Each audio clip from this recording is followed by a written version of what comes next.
Hey everyone, it's Chris and Tanya from F Cube. We came up with the name F Cube for our business as it helps us to reinforce our why: family, friends, financial independence. We came up with a name at Subway, as we do with many of our big life decisions, sitting at Subway eating sandwiches. One other day, we were sitting at Subway and we thought, how can we bring the stories from our business partners, our larger business community, to others and help understand the business that we work in? And so we thought, let's start F Cubed Connects. So over the next couple of weeks and months, we'll bring you stories from our business partners, the larger business community, about how they got started, why they got started in this online business, and some of the challenges that they may have faced as they got started. So join us, look back at some of the old recordings, and we look forward to sharing this information with you. Excellent. Welcome everyone to our third episode, I think it is, of F Cubed Connects. Today we're connecting with our fellow business community member, our friend Cindy Clark. Maybe Cindy, we'll just start with a quick introduction of yourself, where you're from, kind of your background. So thanks guys for asking me to come on today. I think that's it's pretty cool what you're doing, getting to know people and getting to know people's stories. So yes, my name is Cindy Clark. I'm a mama of 2 adult sons. They're still my boys. They'll always be my boys. And my husband, Terry, who we've been married for 8 years. And I don't see far enough of him, but that's one of the reasons I'm running a digital business. So I have always been an entrepreneur my entire life. It's just been kind of where I've been at. My family, my mom and my dad both have had businesses. My dad was a purchasing agent for years. And in the small community in northern BC that I grew up in, my mom actually was the first person who had a pop shop. She brought in video recordings and beta and then VHS, and it all kind of changed. So it's kind of dating myself, but that's kind of where that was at. And I had a high school sweetheart, and I always knew that I needed to have something before I ever got married. I knew I was having kids. That was my thing. Didn't know I was getting married. I knew I was having kids. And I always knew that I needed something to fall back on. So right after high school, I left our northern community and I moved to the Okanagan. And I was there for just over a year, and I took my cosmetology there. And that was really great. It was very necessary. I knew that I had to have something. And then we moved out to Ontario, and I was there for a few years, and our oldest son, Kenneth, was born there. Yeah, I love Ontario. It's beautiful. Yeah. Amazing colors in the fall, right? There's nothing like the colors in Ontario in the fall. Coming up on it. I can't wait. Then we moved to back to Alberta. We moved to Edmonton, and my youngest was born there. And then, kind of as the universe knows best, we split. And I got the kids, and he continued on with his life. And the boys and I moved to Saskatchewan, and I continued doing hair, which was a blessing. I was able to go to people's homes, and the young kids would all play together, and the moms would all get their hair done, and worked out really good. And then an opportunity presented itself for me to move back across the border into Alberta to a little community that was in need of a stylist. So bought a salon, bought a house, and 19 years later, this is where I'm at. Wow. So you moved there 19 years ago. 19 years I've been here, yeah. Amazing. Because it sounds like you moved quite a bit initially, and then which is nice. I really wanted my kids to have a place that they could call home. I really wanted them to have roots. My oldest started here in grade 1, and my youngest had play school all the way to graduation here. So they both graduated here. That was really, really important to me that they'd have some sort of a bearing of home. It's so funny. Chris and I talk about it all the time. So we were talking before we started that we built our dream home on the property where I grew up. And so, I moved for school and stuff like that. But beyond that, I lived in Toronto, and then we came back here, and I said to Chris, I want our kids to have a place to call home. And he said, what are you talking about? That's a fairy tale. Like, I don't know what that is. And I said, no, that's my life. Like, that's all that I know. Like, that pink room that's hideously ugly, that's always been my room, and it's always the place and my mom painted the pink ceiling. It was horrible. But it still was always that place you could always fall back to. Yeah. And like, Chris, you've moved. This is my 18th house. So I've moved a bunch of times. Yeah. Sometimes we move multiple times in the same city, but I mean, if you go and try to like think back your earliest memory at all, it's kind of like one big. I have a hard time with it. Continuum. Where with me, I can like divide it into different schools, different cities, so I can break it up and remember it. Yeah. easier, but yeah, I always moved around a lot, so I don't, I never had like the hometown to go back to, or like, when I was in college, university, I was like, oh, I'm gonna go back home for the whatever. I'm like, my parents split when I was in the 9th grade. Like, I don't know, I don't have a place to go back to. So I'm like, oh, I'm just gonna stay here and work because I'm lame, but The question of where are you from comes up all the time, and Chris is like, Ontario. Ontario mostly. Like, I lived in Lethbridge, I lived in Saskatoon, so I've Yeah. seen those places as well. Right. But it's yeah, I don't know. But the idea of having, I guess now 3 generations of her family on this property, and the kids going to the school 8 houses down that I went to. Shortest That's walk kinda to school cool. I've ever had. Yeah. It's, You had to walk to school uphill both ways. yeah, Yeah. I'm not One old. of those. But Yeah. but yeah, no, it was always very like Norman Rockwell type thing. I was like, people don't actually do that, do they? But I've had a few friends that have lived in the same town their whole life. I'm like, they're lame though. Like, they don't get out at all. Yeah. They haven't been anywhere. Yeah. No, I think it's been super interesting just kind of exploring the very different upbringing and how important having that root is for me and our kids, Yeah. Yeah. So it's interesting. It's cool that you've been able to do that too. We're spoiled though. We've kind of spoiled them. Heck yes. Well, you only get one shot at being a parent. This is it. I was spoiled That's it. rotten, and I intend to not spoil our kids. I intend to give them all the opportunities in life that I was given while educating them on the value of money. How about that? Yeah. And your kids are still quite young, right? Yeah. Yep. So Lily is 4 and Jackson is 6. So Okay. Lily starts big school in September. Big school. She's so excited every day. Mommy, how many days till big school?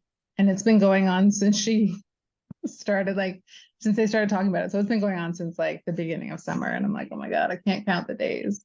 And we obviously had kids later than a lot of our friends. I have friends that their kids are off in university. Yeah. So yeah, it's kind of interesting. It's funny when we talk about their experience of having them, when they were in university compared to us having worked careers for 15, 20 years before. Then all the parents we run into at daycare or at school, they're all just seem really young to us. And I'm just like, God, you're so young. How do you have kids? Yeah. It's just a different perspective. But so I probably can guess the answer to this one, but what's your biggest passion in life, and why is that so important to you? Well, yeah, you probably can. My family is really, truly my biggest passion. My boys and I have been through so much together.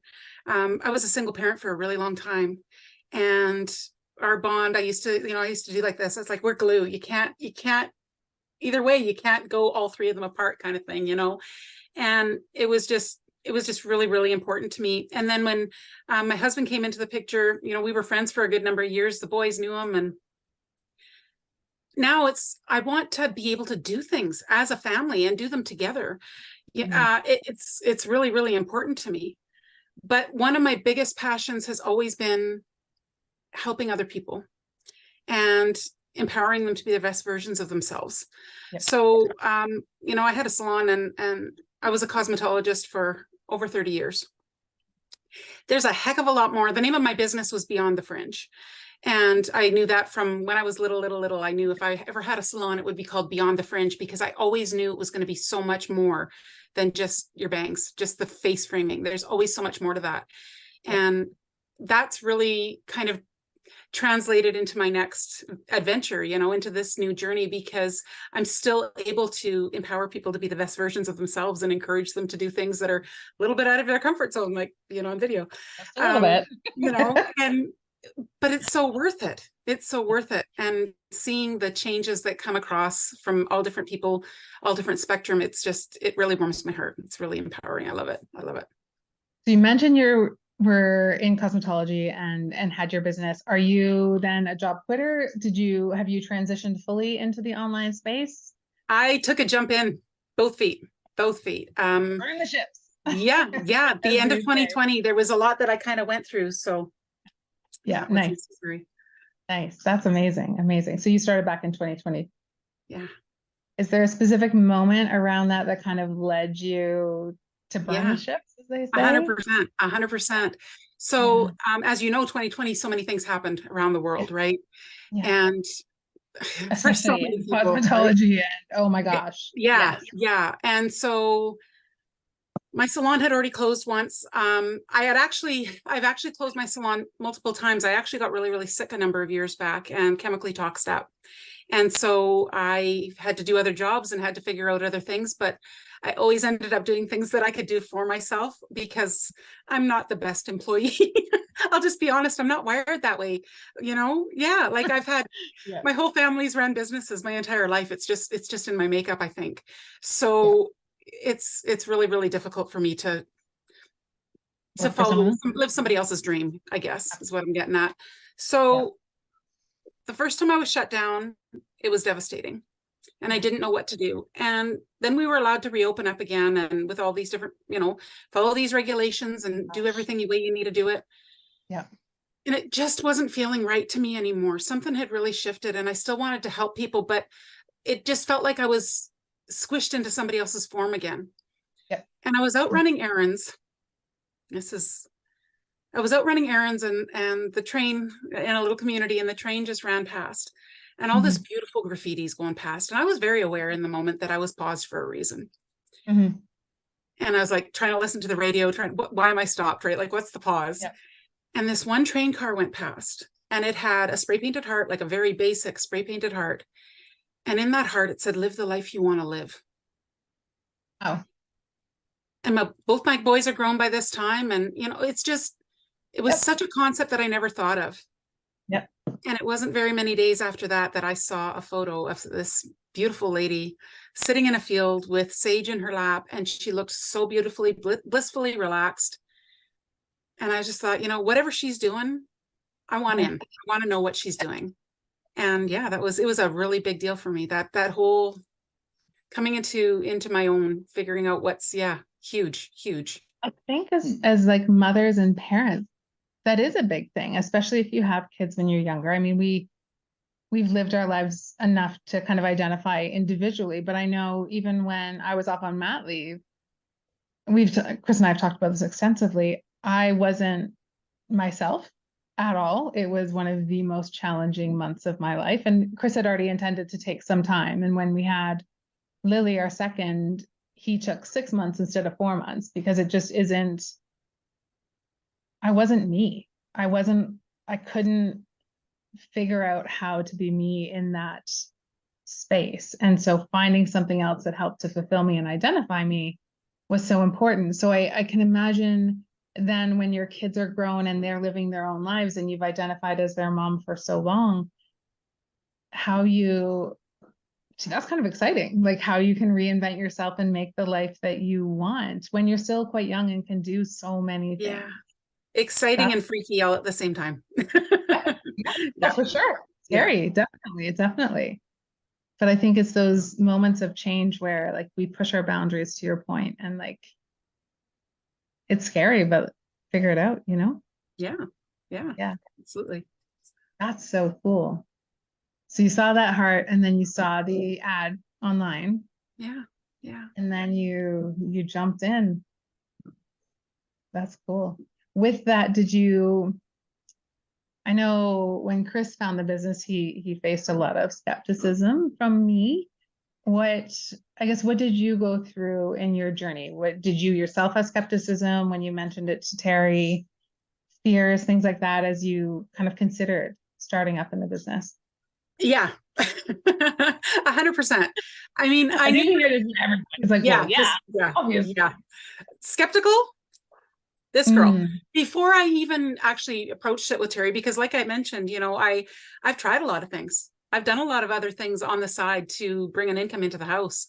And I was like, you know, what the heck is this? First of all, it's online. Okay. Am I sending out people emails? Like, I don't like telemarketers. What am I doing here? What's this going to be?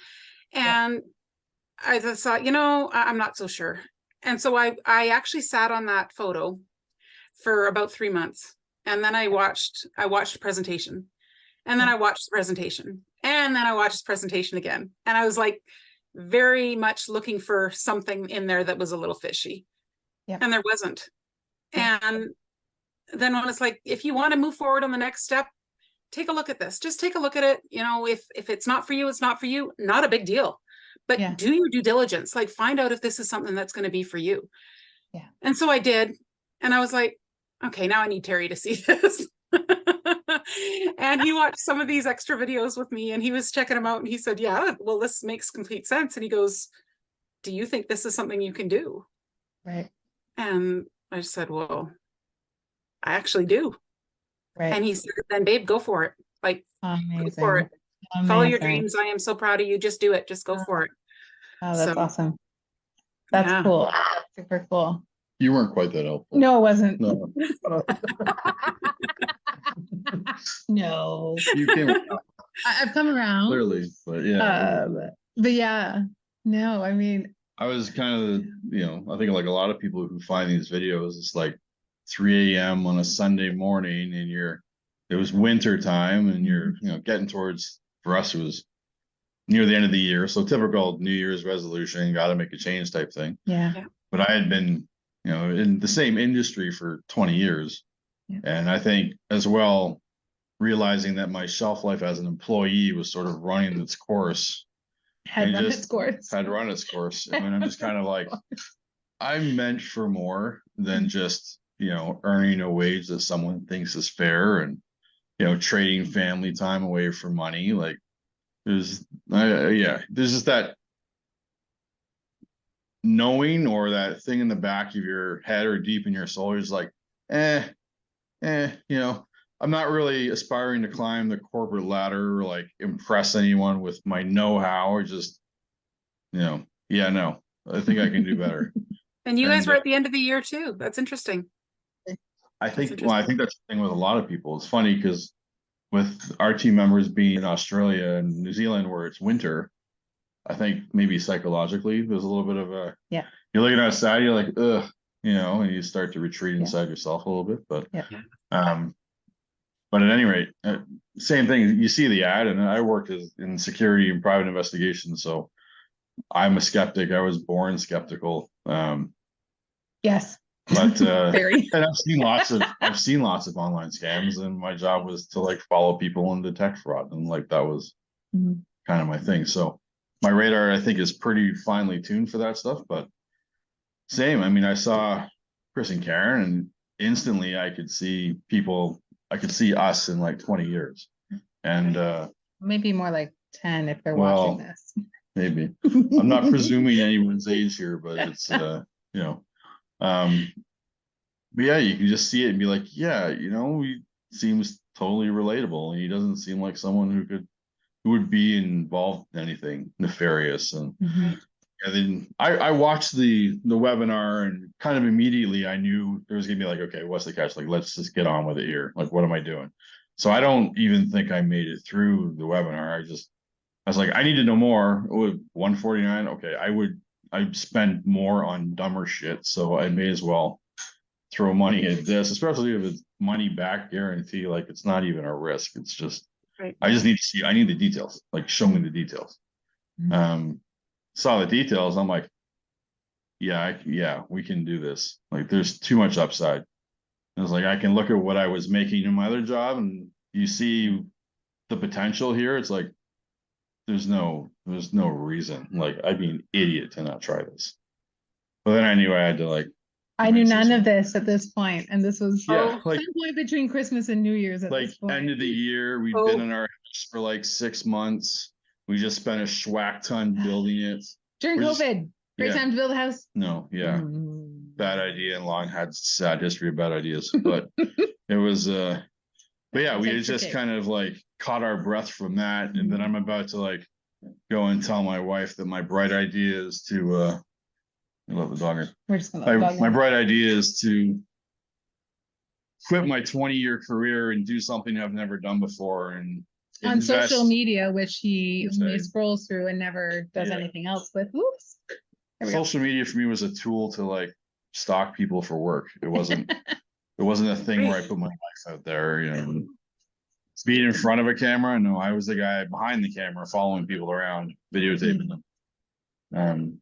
If I was talking to people, I was doing it wrong. I was, Yeah. Yeah, same thing to me. And he said, so we should do this thing on social media. And I think I literally laughed out loud at him. And with my scientific background, I was super skeptical and I just had to understand all the nitty gritty. And he had warned Chris on the call and said, this is all well and good. I would love to move forward, but you're probably going to have to talk to my wife after I talk to her. And so he was prepared. We had lots of back and forth, and it was literally New Year's Eve. We're having a party. Chris comes down. He was like, you got to sign these papers. We got to do it like tonight. Like, we got to start the new year off right. I was like, these people don't have drinks and these people don't have food. Wait. And I think prices were like going up in New Year's. there was something. There was some kind there of was a like change thing that was where- happening that we wanted to get But it still, done. I wanted it done. Yeah, he wanted it done well before then. And so, we became business owners New Year's Eve. Yeah, just Crazy.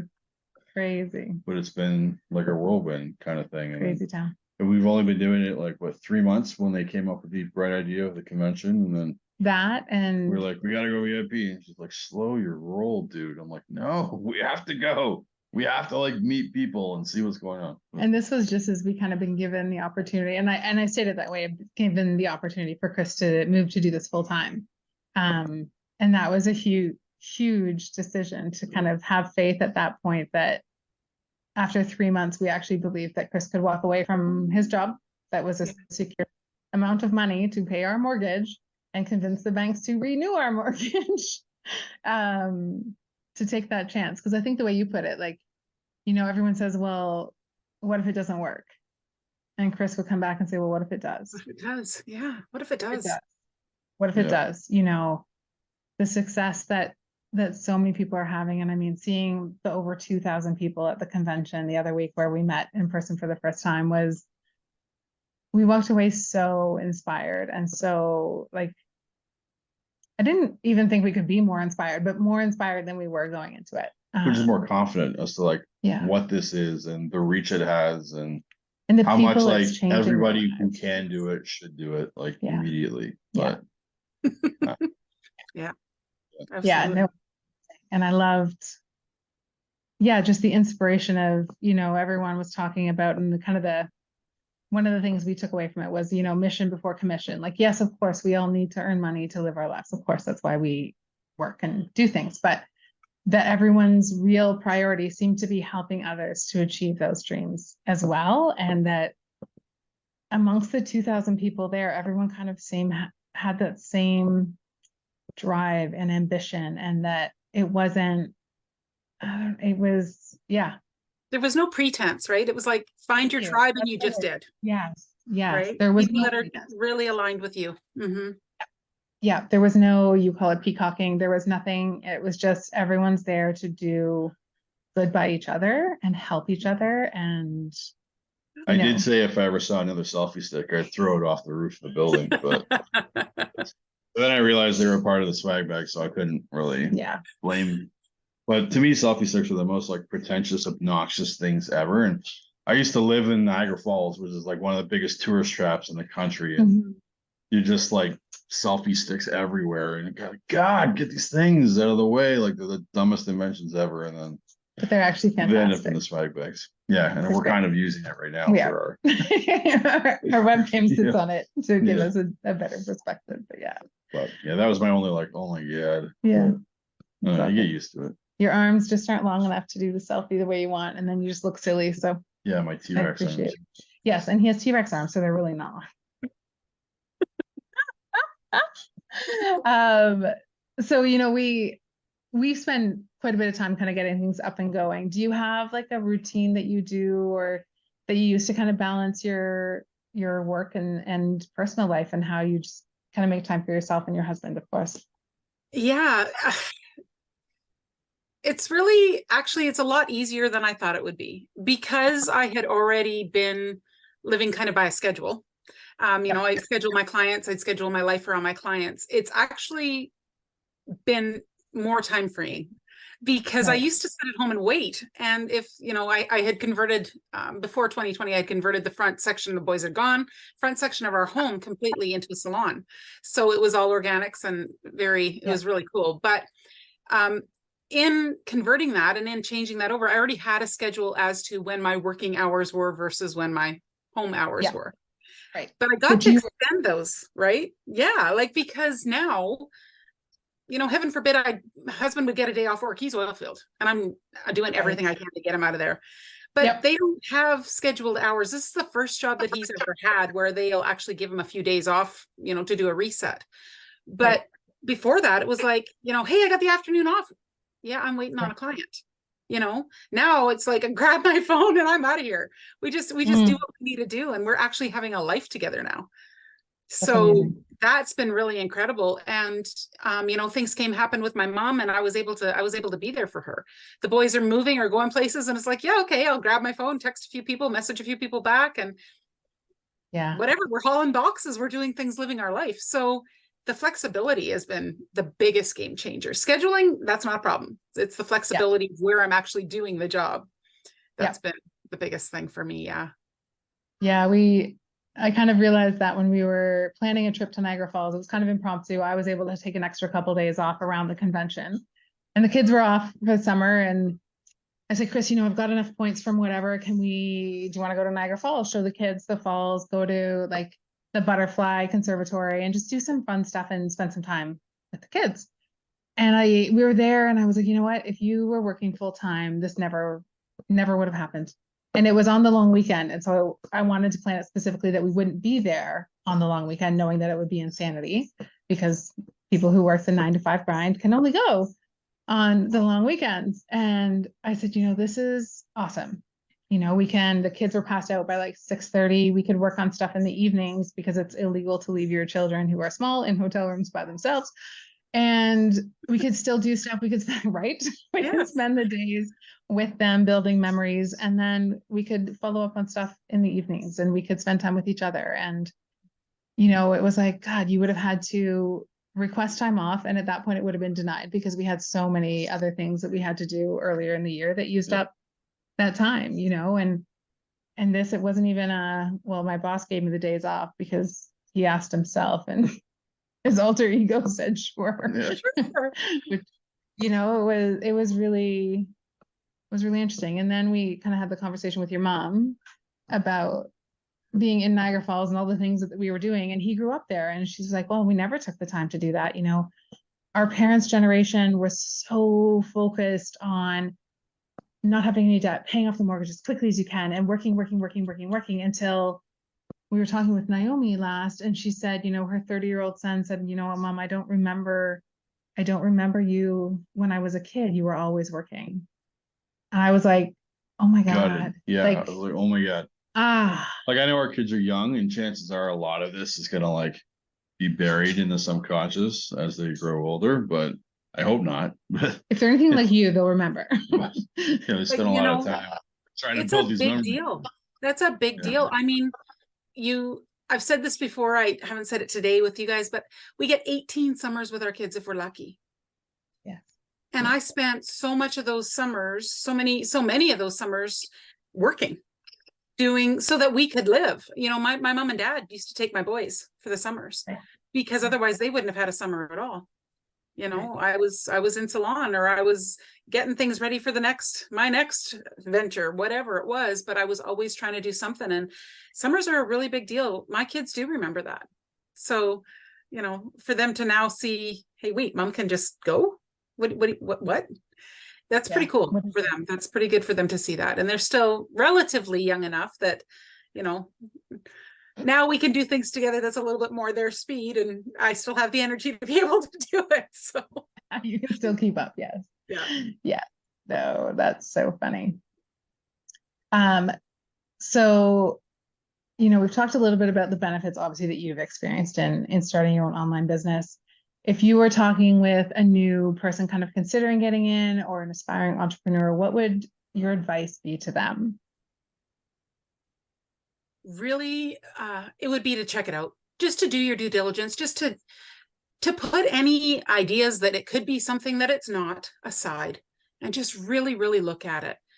Because if I'd have known about this years ago, I wouldn't have missed a summer with my kids. If I'd have known about this, how easy it was. It's not easy, but the system is easy to follow. The training is easy to follow. The support. Hi guys. It's phenomenal, right? I mean, you get to we're making friends and meeting people that genuinely want to help each other out. And I think that is just the biggest thing. You're not gonna, it's like any business. You're never gonna see immediate results. Anything that's worth having is worth working for. Yep. But check it out, because you really would be doing yourself a disservice if you don't. I agree. Making a prejudgment before you've got the information just based on a notion or someone's negativity that's not backed by facts is the saying, your network is your net worth. I mean, I didn't have much of a network. I was always sort of a very close group kind of person, but with this and seeing how many, like, the community is not just a word you use to describe it. That's pretty much what it is. I mean, it's what it is. And all credit to the founders and our coaches. I mean, they've really gone out of their way to really try to foster that, and it's feels super lucky to be part of that. And I feel like our net worth has like tripled just because of the people we hang around with and we interact with all the time. It's it's one thing to just have like an online job where you're toiling away sort of on your own, but it's entirely something different when you've got that many people that are all like sharing success and rooting for you and helping you kind of get to that next level. It's pretty awesome. I think we hear quite often, you own your own business, which is such an important thing for so many people like yourself. And for Chris, it was that voice inside his head, like, I want to start my own business. So one of many, but that was the loudest one. He has lots of voices. So when I hear the most, the others, they stay behind. That you own your own business, but you're never alone. And I've heard that so many times from people. And to your point, Cindy, the training, I mean, I've worked in sales and marketing for a long time, but never done anything online, like running my own ads and doing all of that. But to see how simple the training is to follow, to get up to speed. And then, in my job, our company's built like all the back end support things. So to know that you've got those in place as you start is life, like, it changes everything. It changes how fast you can start to run your own ads, and it shortens the learning curve and changes what you focus on. You get to focus on the fun stuff rather than, oh my God, how does this work to track my leads? The sales. We've already got this little basket for you. Just jump in and start using it. Embrace it. Yeah. And if you don't know what this little gadget does, then throw a flare up and there's going to be 20 people answer you about how you can use that, like, for the best. Exactly. How many flares did we throw up in the beginning? And I always approach it as like, if I have stumbled on something, I don't want anyone else to have to reinvent that wheel. I'd rather help them. And if I see it from a different point of view, then let's figure out if that view works. And I mean, early on, I was invited to talk on a mastermind, which is like crazy, about this different way that I was approaching things, and it seemed to really be working. And it was like, it seems to be working. So let's have everyone try it. And I was like, oh my gosh, we've only been doing this for like a couple months, but okay, sure. Like, let's share the knowledge, and share and try to be helping everyone, which I can really appreciate about the community. To your point, that word it's not just a word. Yeah, I mean, even though there are systems and they've been well established for a few years, they're still open to trying new things. And the online space, if you're not open, you're gonna get left behind so quickly. And I work with technology as well, and you got to stay ahead of it, keep up with it. And the fact that they're ready to like pivot and try something new as quick as they are is good too. You're not likely to fall behind or stale, but definitely. If you could tell yourself in 2019 one thing, what would it be? Pre-craziness. Pre-craziness. Yeah. Don't take yourself so seriously. That's what I would say. Nice. Don't take yourself so seriously, because it's not going to kill me to take a photo of myself.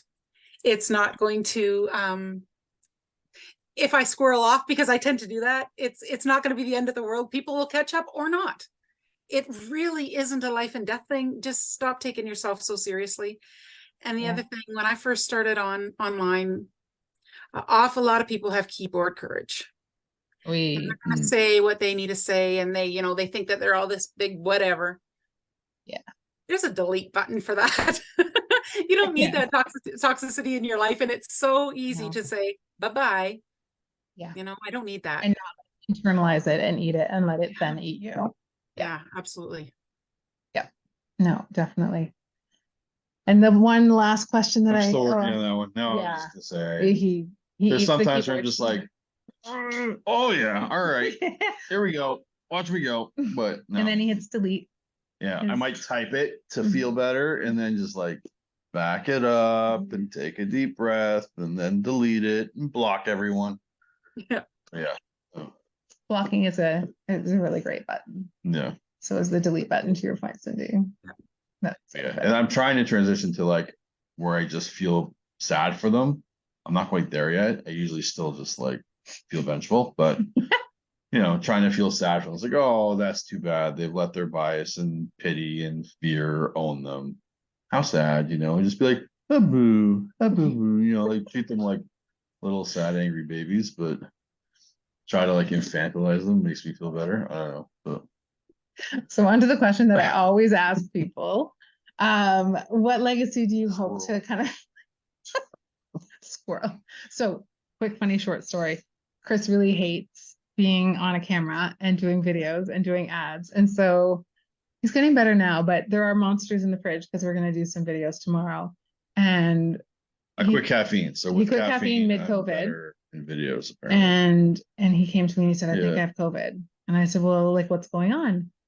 Oh, this headache, it's just so bad. And I said, go look I'm up. all irritable. I can't handle The it. worst human in the world. So go look up caffeine withdrawal. Because he quit cold turkey after so much. Yeah, she's like, you don't have COVID. You're just an a-hole because you haven't had caffeine in 2 Your weeks. body is detoxing. Yeah. And you used to drink 2 energy drinks and multiple cups of coffee a day, and you stopped cold turkey. Yeah. Yeah. Yeah. I don't recommend that. No, neither do I. And we put them in isolation. Well, I'm more mellow now. Yeah. He is. Sometimes too mellow. So now if we want to do like a fun kind of hyped up video, I'll give him like half a monster. And the first time you could see him literally like start vibrating, and we were in the backyard and I could feel it. I was just like, he was like literally shaking. And there was a squirrel, and the squirrel was now judging him on what he was. It was really funny. We got to work on your dosage. Yeah, I need less than a half can. saw this thing. Oh my He's on the fence and he'd like look and turn his beady little eyes and wag his tail as I'm speaking. And I'm just like, And then the ferns were moved. Yeah, it was. Yeah. Yeah, I'm not sure what that can was. It said monster, but probably wasn't. so on that note, what legacy do you hope to leave behind, and what kind of impact do you hope to have on others' lives? I really thought about this one. I really did. Yeah. And that Yeah. is, it's a tough one because, you know, you always think, well, when I'm there, you know, think about, I'm just not there yet to think about that. But I really, I actually really did some soul searching on this one. And I think that for me, it's just people need to know that success is possible. You know, single parents, it's possible. For couples, it's possible. For children, to see that their parents are going through these hardships and these struggles, and it's possible to carve out a different path. It doesn't have to be that way. It's possible to help out our families. It's possible to help them with emotional and financial support sometimes, you know, and grow our communities that way. So healthier people, stronger people, help our parents as they age, just the things that we get to do. Yeah. We don't have to be fitting into a box. Success is possible. And just because that's the path that you were stuck on doesn't mean that's the path that you have to stay on. And I think that that's probably the biggest thing that when my children talk about me years from now, I think that's what I hope that's what they remember, is that, you know what, mom saw this adversity and she fought through it, and look what we had, what kind of a life we had in the end because of it. And now what we can do for our families because of it. That's really what I hope for. That's awesome. There's so many people that I think are still, you know, oh, this is the way it's going to be because it's the way it's always been. It's like, well, that saying from Henry Ford, whether you think you can or whether you think you can't, you're right. You're right. It's all about your mindset. And the first time you said that to me, I was like, what are you talking? Oh, like this realization of, you're right. No, like and yeah, what you've done doesn't have to define you. And we talk about it all the time. You know, we both, when we moved back to London, we both walked away from jobs that we weren't happy in. We moved here, signed a mortgage before we quit our jobs, and we moved here with nothing. Neither of us had a job. I wasn't yet pregnant, but we were getting married. We had this crazy wedding planned, and we literally both walked away from our jobs because we knew that wasn't what we wanted. And the only way to make a change was, like you did, burn the ships and figure it out, and have faith in yourself that you can figure it out. You know, it's empowering, incredibly empowering to be able to do that. And I think that's the most important thing. Despite other people being like, oh, you don't want to do that. That's crazy. Like, that sounds reckless. Like, that's our indication of we should probably just go do it. Yeah, because that's what most people in the fastest way possible. Everything we've done, you know. But I think those are just people who, you know, wish they could or had the courage to, but they're stuck and they just want to keep everyone else stuck. Keep you stuck too. That's right. Yeah.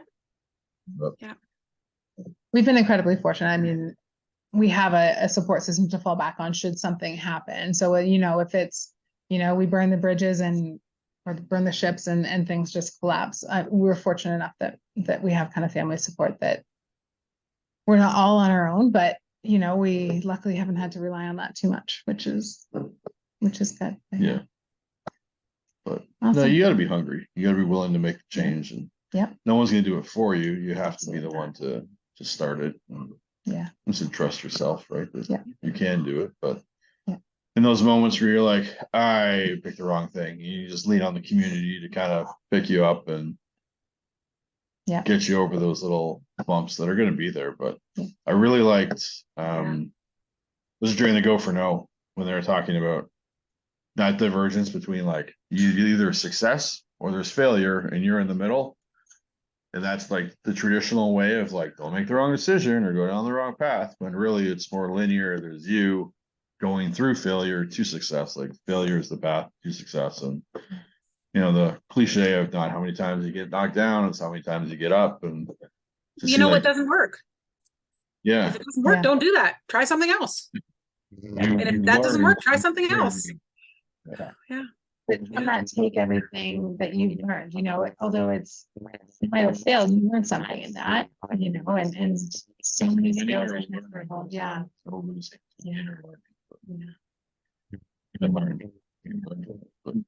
See, like Dave and Roxanne, gosh, 25 attempts at figuring out, and then finally they like figure it out. But they also said that, like, they committed, they were determined that this would be kind of the last one, and they had like fully kind of invested their time and things in it. But it's like fail forward and so Cindy, thank you so much for joining us today. It's been awesome catching up with you. It was great meeting you last week in Calgary, and we look forward to redoing this in a few years and seeing what's changed. Absolutely. Thank you guys so much. It was lovely meeting you guys too. I mean, it's really cool when you get to see somebody online. You only see them, you know, this part, and then you see and you're like, oh, you are tall, or you're really short, you know. But the conversations just kind of pick up from online to offline, and I thought that was really really impactful for me too. So it was a pleasure to meet you guys. Thank you so much for asking me to share a little bit about my story. Appreciate it. Yeah, appreciate it. Thank you.